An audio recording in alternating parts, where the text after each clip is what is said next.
A special thank you to each of our subscribers who make this channel possible. Here's today's story. In a time of escalating military conflicts in the Middle East, Iraq's Prime Minister Mohammed Shia al-Sudani has managed to keep his country on the sidelines for nearly 2 years. This balancing act has required deft diplomacy and strategic maneuvering between two powerful adversaries, the United States and Iran. The situation became even more precarious last month when hostilities erupted between Israel, a key U.S. ally, and Iran, leading to U.S. strikes on Iranian nuclear sites. In an exclusive interview, al-Sudani detailed how he has employed a combination of political and military pressure to prevent armed groups aligned with Iran from escalating tensions further within Iraq. Al-Sudani's government has faced significant challenges as armed factions in Iraq attempted to retaliate against Israel for its airstrikes. He reported that Iraqi security operations successfully thwarted 29 attempts by these groups to launch missiles and drones toward Israel and U.S. military bases in Iraq. We know that the Israeli government had a policy, and still does, of expanding the war in the region, al-Sudani stated. Therefore, we made sure not to give any justification to any party to target Iraq. This proactive approach included reaching out to Iranian leaders in an effort to promote dialogue and de-escalation. The future of U.S. military presence in Iraq is currently in flux. Last year, an agreement was made to conclude the mission of the American-led coalition combating the Islamic State.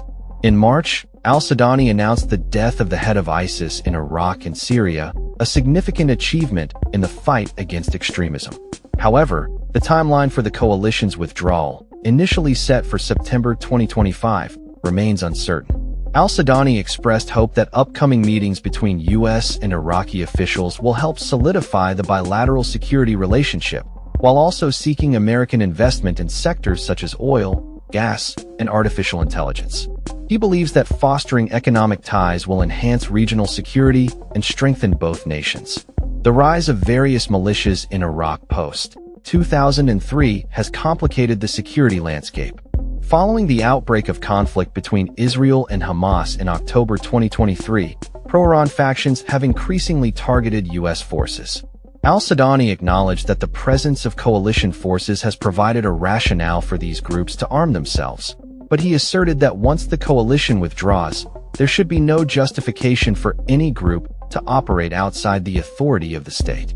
One of the most pressing issues for al-Sudani is the status of the Popular Mobilization Forces, PMF, a coalition of mostly Shiite militias with ties to Iran, which formed to combat ISIS.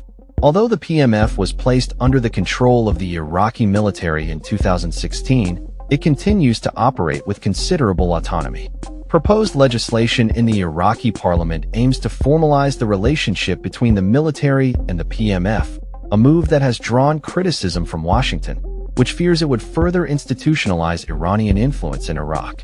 Al-Sudani defended the legislation, emphasizing the need for arms control and accountability within security agencies.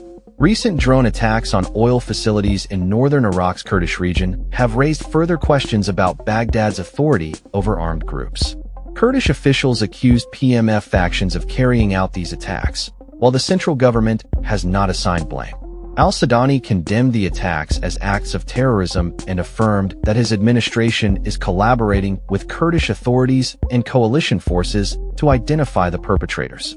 The case of Israeli-Russian researcher Elizabeth Surkov, who went missing in Iraq in 2023, has also highlighted concerns regarding militia control. Surkov's family believes she is being held by the Iranian-backed militia Kataib Hezbollah. While al-Sudani did not specify which group was responsible, he insisted that his government is taking the matter seriously and has a dedicated team working to locate her. "We do not negotiate with gangs and kidnappers," he stated, although he acknowledged that discussions are ongoing with political factions that might assist in her release. In addition to managing internal security challenges, al-Sudani is navigating Iraq's relationship with Syria, which has been strained since the fall of Bashar Assad's government. The new Syrian interim president, Ahmad al-Sharaa, has a controversial past, having once fought against U.S. forces in Iraq.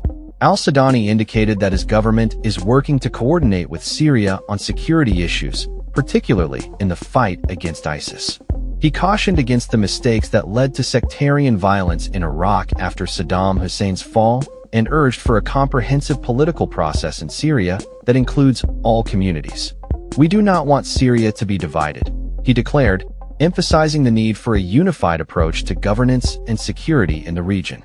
As Iraq continues to tread a careful path amid regional tensions, al-Sudani's leadership will be crucial in determining the future stability of the country and its relationships with both the US and Iran.